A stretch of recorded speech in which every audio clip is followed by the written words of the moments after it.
नमस्कार विद्यार्थी मित्रांनो, स्वागत आहे आपलं अस्पार अकॅडमी मध्ये। आज आपण एक नवीन टॉपिक शिकणार आहोत, तो म्हणजे विभाज्यता। आता विभाज्यता म्हणजे काय किंवा डिव्हिजिबिलिटी म्हणजे काय, याआधी आपण जो टॉपिक शिकलो तो म्हणजे कोणता, नंबर्स। बरोबर, नंबर इट्स टाइप्स म्हणजे संख्या आणि संख्या प्रकार। यामध्ये काय बघितलं होतं आपण, नॅचरल्स, नैसर्गिक संख्या, पूर्ण संख्या, पूर्णांक, बरोबर, या पद्धतीने संख्या बघितल्या होत्या। तर या संख्या ज्या आहेत त्याचा पार्ट म्हणजे काय असेल, डिव्हिजिबिलिटी। म्हणजे काय, आपल्याला काही संख्या दिल्या असतील त्या संख्येला काय करायचं असेल, आपल्याला भाग घालवायचा असेल तर काय करता येईल, कशा प्रकारे घालवता येईल, यामध्ये आपण काय करणार आहे, बघणार आहे। बरोबर, आता विभाजिता म्हणजे काय बघू आपण। विभाजिता म्हणजे काय, एक संख्या दुसऱ्या संख्येने पूर्णपणे भागल्यावर बाकी शून्य राहते। म्हणजे एखाद्या संख्येला दुसऱ्या संख्येने भागल्यानंतर बाकी काय राहिली पाहिजे, आपली शून्य राहत असेल, रिमाइंडर शून्य असेल तर त्याला काय म्हणायचं, विभाजिता असं म्हटलं जातं। म्हणजे सोप्या भाषेत सांगायचं झालं तर एखाद्या संख्येला दुसऱ्या संख्येने विशेष भाग गेला पाहिजे जात असेल तर काय म्हणायचं, त्या संख्या विभाज्यता आहेत। जर उदाहरणामध्ये सांगायचं झालं तर उदाहरण काय दिलेलं आहे बघा या ठिकाणी, 15/3 म्हणजे 15 या संख्येला जर 3 भाग गेला म्हणजे 3 भाग जाऊ शकतो, पूर्णपणे भाग जातो किती, जर 3 एके 3 आणि 3 पाचे 15 म्हणजे बाकी काय राहिली, शून्य राहिली। म्हणजे 15 ही संख्या 3 ची विभाज्य आहे। म्हणजे 15ला 3 या संख्येने पूर्णपणे भाग गेला म्हणजे 15 या संख्येचं विभाज्य कोण झालं, 3 हा झाला। समजलं का मित्रांनो। दुसरं उदाहरण बघायचं झालं, समजा 24 डिवाइड बाय आपण 6 घेतलं, बरोबर। 24 या संख्येला 6 बघा, 6 एके 6, 6 चोवीस 24, बरोबर।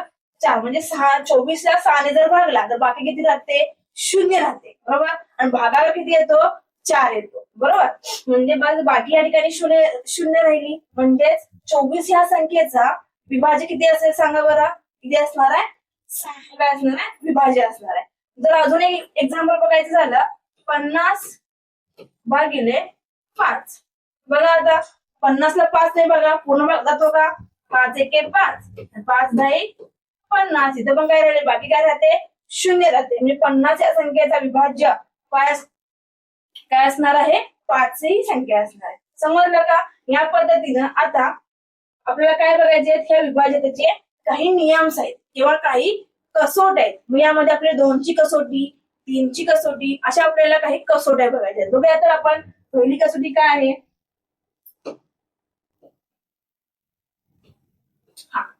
बघा, विभाज्यतेचे नियम, डिव्हिजिबिलिटी रूल्स। पहिला रूल आहे 2 ची विभाज्यता, बरोबर। आता ह्या जे डिव्हिजिबिलिटी रूल आहे हे कशासाठी उपयोग होतो, याचा उपयोग काय आहे, जर मोठमोठी संख्या दिली असेल, एकापेक्षा जास्त दिली असेल, त्याला भागण्यासाठी आपण काय करायचंय, हे जे नियम्स आहेत त्या नियमाचा वापर करायचा। म्हणजे तुमचे पटकन याचे आन्सर निघू शकतं। काय सांगितले, मोठ्या संख्यांना भागाकार न करता त्या कोणत्याही संख्येने विभाज्य आहेत हे तपासण्यासाठी खाली काही नियम आहेत, बरोबर। डायरेक्ट भाग न देता आपण काय करू शकतो, या नियमांचा युज करून तुम्ही भागाकार करू शकता। आता या ठिकाणी पहिला रूल आहे 2 ची विभाज्यता म्हणजे 2 ची कसोटी, असं आपण बघितलं असेल।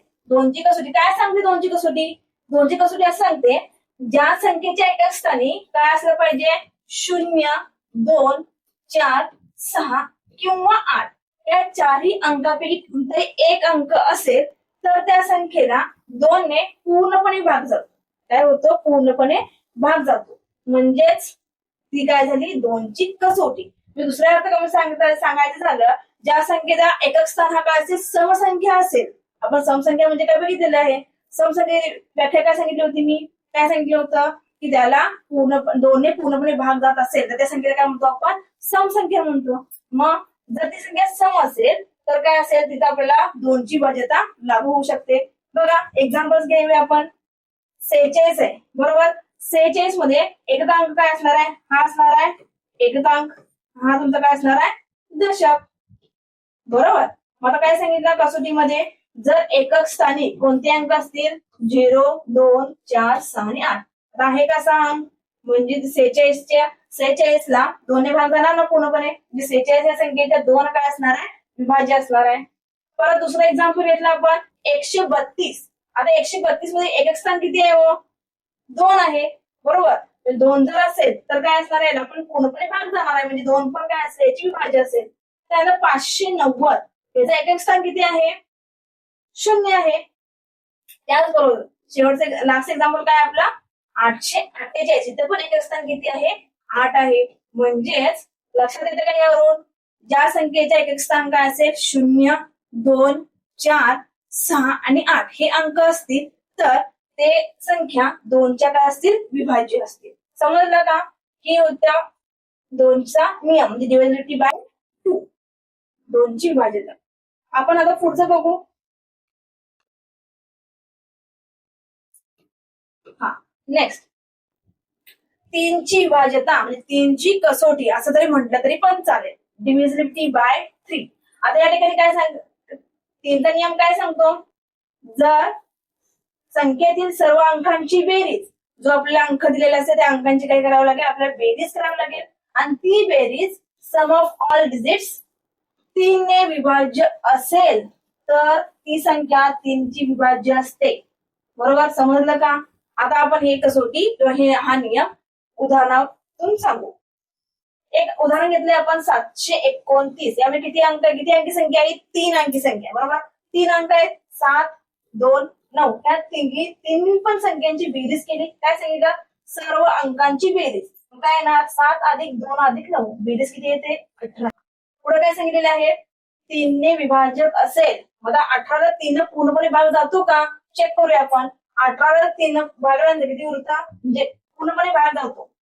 6 येत, आन्सर 6 येतं, उत्तर 6 येतं. बाकी किती उरते, 0 बाकी उरते, म्हणजे पूर्ण भाग जातो. म्हणजेच 729 ही संख्या 3 ने विभाज्य आहे. समजलं का विद्यार्थ्यांनो? चला दुसरं एक एक्झाम्पल आपण घेऊ. आता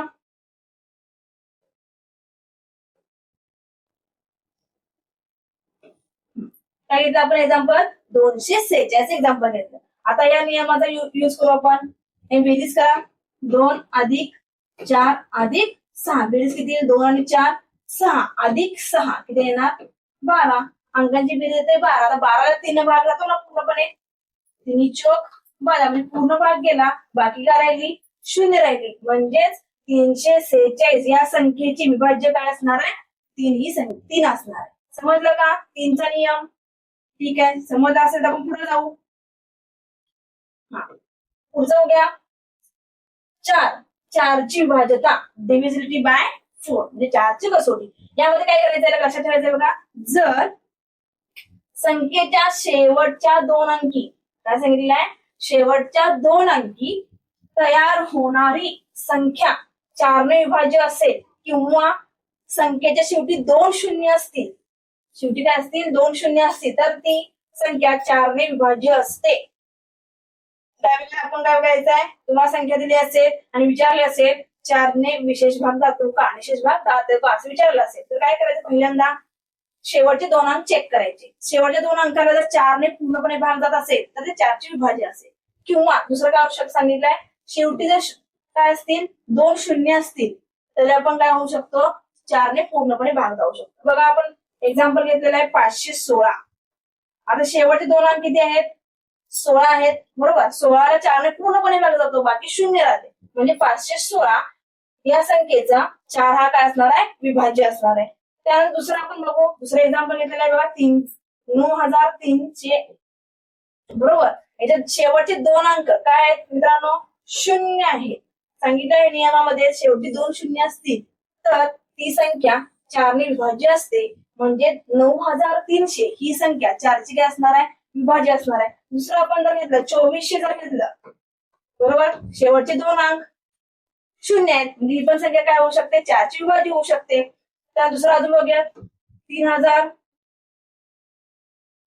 3524. आता लास्टचे 2 अंक बघा, लास्टचे 2 अंक किती आहेत, 24 आहेत. 24 ला 4 ने भाग जातो ना, जातो, काय येतं, पूर्णपणे भाग जातो, बाकी 0 राहते, भागाकार 6 येतो, म्हणजे 24 ला 4 पूर्णपणे भाग जातो. म्हणजे 30524 ही पण संख्या 4ची काय असेल, असू शकते, विभाज्य असू शकते. हा आहे 4ची विभाज्यता, डिव्हिजिबिलिटी बाय 4 असा हा नियम आहे. लक्षात आहे, लक्षात राहील? ठीक आहे, आपण पुढे बघू.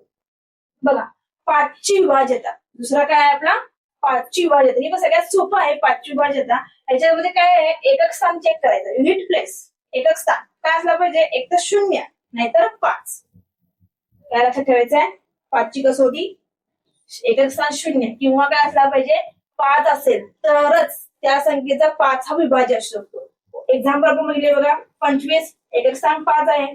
140 एकक स्थान काय आहे, 0 आहे.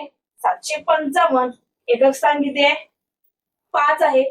त्यानंतर 900 एकक स्थान किती आहे, 0 आहे. बघा 0 आणि 5 असेल तर लक्षात ठेवायचं आहे, त्याला 5 ने पूर्णपणे भाग जाऊ शकतो. म्हणजे काय असणार आहे, ही संख्या आहे, सर्व संख्या 5च्या काय असणार आहेत, विभाज्य असणार आहेत. समजलं का 5चा नियम, समजला? ठीक आहे, आपण पुढे जाऊ. बघा आता पुढे 6ची विभाज्यता. आता याच्यामध्ये 6ची विभाज्यता, त्यावेळी तुम्हाला काय करावं लागेल, दोन संख्या चेक कराव्या लागतील. बघा जर संख्या एकाच वेळी 2 आणि 3 या दोन्ही नियमानुसार विभाज्य असेल तर ती संख्या 6 ने विभाज्य असेल. आता या ठिकाणी आपल्याला 2चा नियम माहित पाहिजे, 3चा माहित पाहिजे. 2चा काय सांगितला होता, पहिलाच आपण 2चा नियम बघितला होता. काय सांगितलाय, एकक स्थानी समांक पाहिजे. म्हणजे कोणते, 0, 2, 4, 6 आणि 8 हे अंक असतील तर 2 ने विभाज्य असेल. आणि 3 काय सांगतं, 3ची विभाज्यता काय सांगते, अंकांची बेरीज ही 3च्या पटीमध्ये किंवा 3च्या पाड्यामध्ये किंवा त्या संख्येला त्या बेरजेला 3 ने भाग गेला पाहिजे तरच काय होते, ती 3ची विभाज्यता होते. बरोबर. आणि या 6ची काय सांगते, 2 ने पण भाग गेला पाहिजे आणि 3 ने पण गेला पाहिजे. दोन्ही पण संख्येने भाग जात असेल तरच ती 6ची विभाज्य होते. एका वेळेस असं होऊ शकतं, 2 ने जातो पण 3 ने जाणार नाही, तर 3 ने जातो 2 ने जाऊ शकणार नाही, तर ती 6ची कसोटी होणार नाही. लक्षात येतं का? ठीक आहे, उदाहरण बघू आपण. बघा उदाहरण घेतलेलं आहे, 54 ही संख्या घेतलेली आहे. आता सांगा 54 म्हणजे एकक स्थानी काय आलं, हो 4 आलं. 4 हा काय आहे, समांक आहे. आणि 4 मी काय सांगितलं होतं, 2ची कसोटी काय सांगते, एकक स्थानी 0, 2, 4 असलं पाहिजे. 4 आला म्हणजे 54 ला काय होऊ शकतं, 2 ने विभाज्य होऊ शकतं. झालं. आता आपण काय चेक करूया, 3ची विभाज्यता इथे लागू होते का चेक करू. 3ची काय सांगते, 5 आणि 4 ह्यांची बेरीज करा. बेरीज काय येणार, 5 आणि 4 9. 9 ला 3 ने भाग जाऊ शकतो, पूर्णपणे भाग जातो, बाकी 0 येते. म्हणजे 3 पण काय असेल, विभाज्य. म्हणजे 54 या संख्येला लक्षात येते का मित्रांनो, 54 या संख्येला 2 नेही भाग जातो, 3 नेही पूर्णपणे भाग जातो. म्हणजेच 54 ला 6 ने भाग जातो. 6 ही विभाज्य असेल, येते लक्षात. 54 ही संख्या 6 ने विभाज्य असेल. बरोबर. दुसरं एक एक्झाम्पल घेऊ आपण, तर 216 घेतलं. एक्झाम्पल काय घेऊ आपण, 216. आता चेक करू, 216 ला 2 ने पण भाग जातो का, 3 ने पण जातो का. 2 ने गेला तर ते 6 ने जाईल. 2 काय सांगते, 6 आहे. एकक स्थानी 6 आहे, जे काय झालं, 2 ने भाग जाईल, 2 ने विभाज्य. येते लक्षात. आता काय चेक करू आपण, 3 ने विभाज्य आहे का, बेरीज करा. 2 अधिक 1 अधिक 6, 2 आणि 1 3, 3 आणि 6 9, म्हणजे बेरीज आली 9. म्हणजे 9 ला परत 3 ने भाग जाईल, येणार 3, म्हणजे 3 ने पण विभाज्य आहे. म्हणजे 216 ला 6ची काय असेल, विभाज्य असेल. येते लक्षात. ठीक आहे, समजलं असेल. परत व्हिडिओ तुम्ही बघत राहा. ठीक आहे, पुढे बघू आपण. पुढे आता काय, 8ची विभाज्यता. इथं पण जर तुम्हाला 4ची विभाज्यता समजली असेल तर 8ची पटकन समजेल. बघा जर शेवटचे 3 अंक काय करायचे, 4ची कसोटी काय होतं, विभाज्यतेमध्ये शेवटचे 2 अंक. तिथे काय आहे, 8च्या कसोटीमध्ये शेवटचे 3 अंकांनी तयार होणारी संख्या 8 ने विभाज्य असेल. म्हणजे त्या शेवटच्या 3 अंकांना 8 ने पूर्णपणे भाग जात असेल किंवा संख्येच्या शेवटी काय असल्या पाहिजे, 3 शून्य असतील तर काय असेल, ती संख्या 8 ने विभाज्य असेल. बरोबर. बघा आपण उदाहरण घेऊ, लक्षात येईल. उदाहरण दिलेलं आहे 3048. शेवटचे 3 अंक कोणते मित्रांनो, 048. बरोबर. तर 048 म्हणजे 48 ला 8 ने भाग जातो का, जातो, पूर्णपणे भाग जातो. म्हणजेच 8ची विभाज्य झालं. ठीक आहे, दुसरे एक एक्झाम्पल घेऊ आपण. हे जर पहिलं, दुसरं एक्झाम्पल दिलेलं आहे 5000. शेवटी किती शून्य आहे, तो 3 शून्य आहे. काय सांगितलं नियमामध्ये, 3 शून्य असतील तर 8ची विभाज्य असणार आहे. म्हणजे 5000 ही संख्या काय असणार आहे, 8 ने विभाज्य असेल. येते लक्षात. जर इथे काय असतं, दुसरं एक्झाम्पल बघू आपण. 1016. शेवटचे 3 अंक घ्या. किती आहेत? 0, 1 आणि 6. म्हणजे 0, 16. 16ला पूर्णपणे 8ने भाग जातो, बरोबर. म्हणजे 1016. पण ही संख्या काय होऊ शकते? 8चे विभाज्य होऊ शकते. समजला? सोपं आहे, काही अवघड नाही.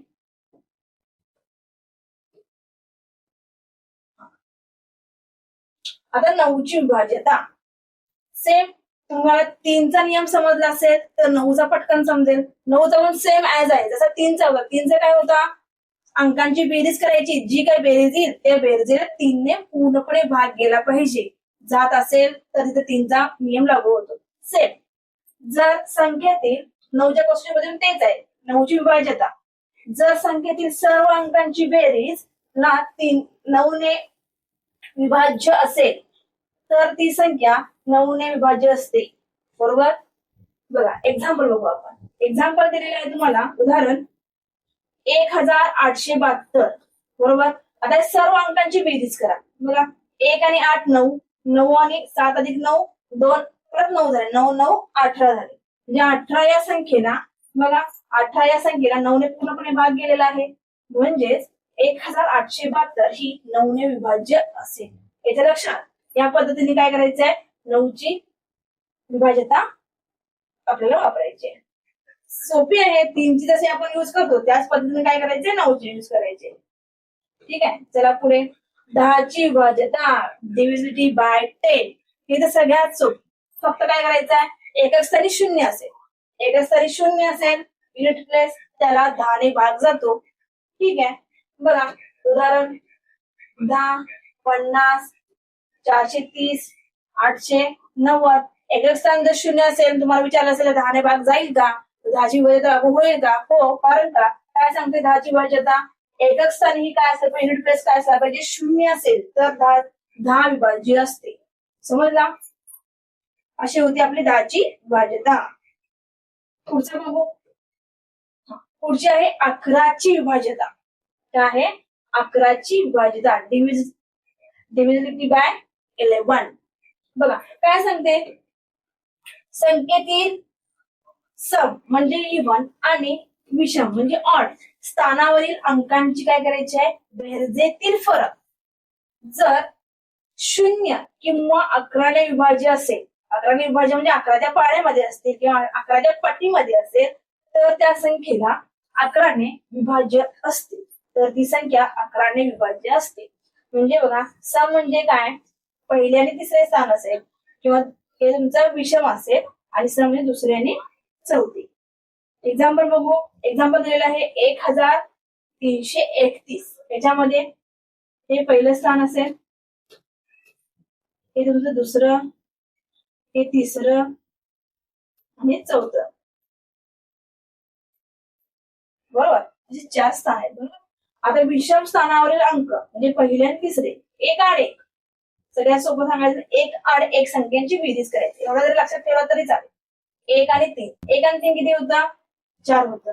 आता विषम स्थानावरील अंक दुसऱ्या चौथं स्थान. दुसरं स्थान काय आहे? 3. चौथं स्थान काय आहे? 1. 3 आणि 1 परत 4. आता काय सांगितलंय? बेरजेतील काय विचारलं मित्रांनो? फरक म्हणजे वजाबाकी करायची.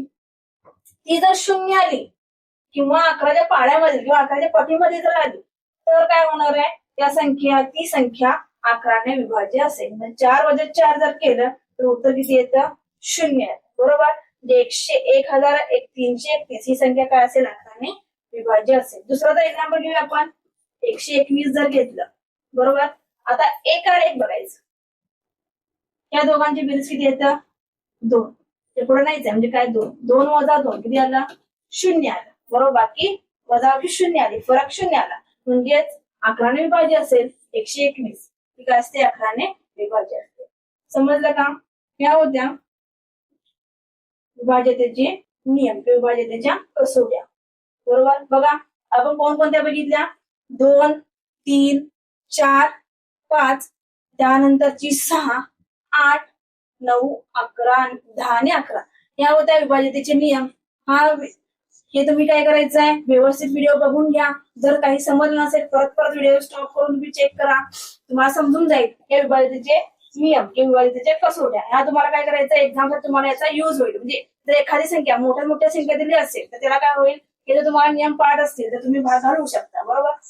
हा व्हिडिओ तुम्ही शेवटपर्यंत बघितला त्याबद्दल धन्यवाद. व्हिडिओ जर आवडला असेल तर व्हिडिओला लाईक करा, चॅनलला सबस्क्राईब करा आणि हा व्हिडिओ इतर तुमचे काय जवळपासचे मित्र असतील, मैत्रिणी असतील त्यांना हा व्हिडिओ शेअर करा. धन्यवाद.